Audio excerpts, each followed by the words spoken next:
देखिए, हम पढ़ रहे हैं गति, है ना। गति किसे कहते हैं? तो गति से अभिप्राय आपको मालूम ही है। जब जब किसी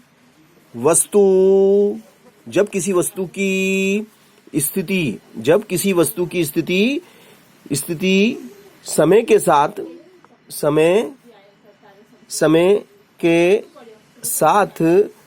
वह स्थिर बिंदु के सापेक्ष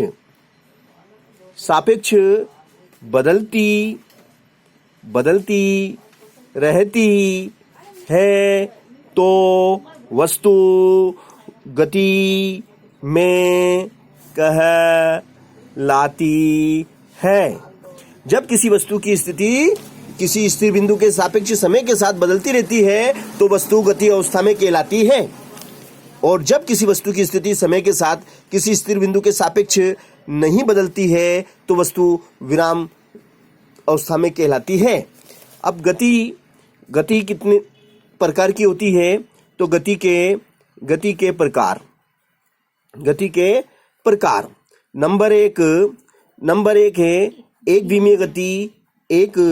विमीय गति। जब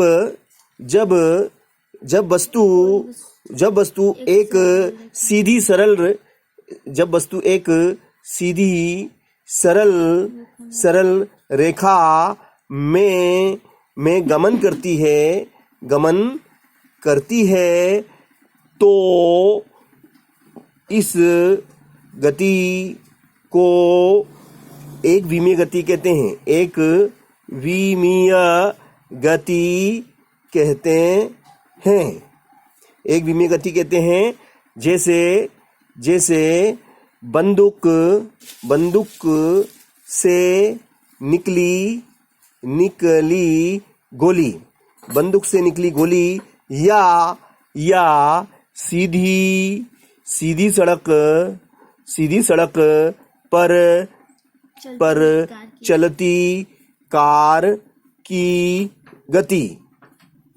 नंबर 2 में हम आते हैं द्विविमीय गति।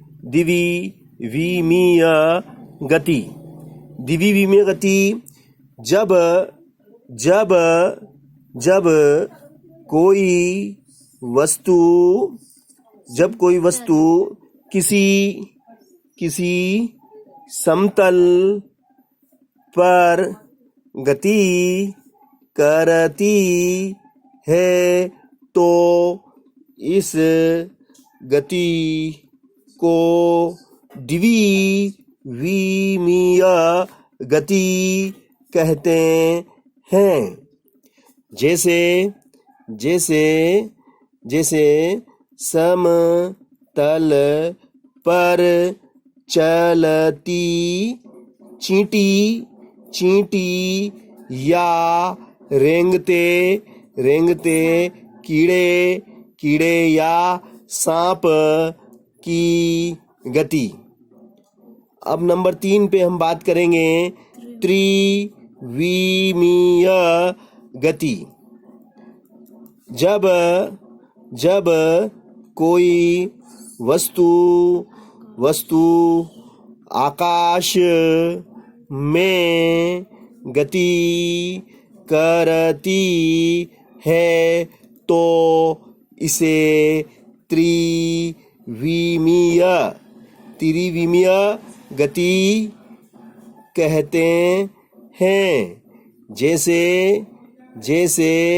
उड़ती पतंग की गति या उड़ते पक्षी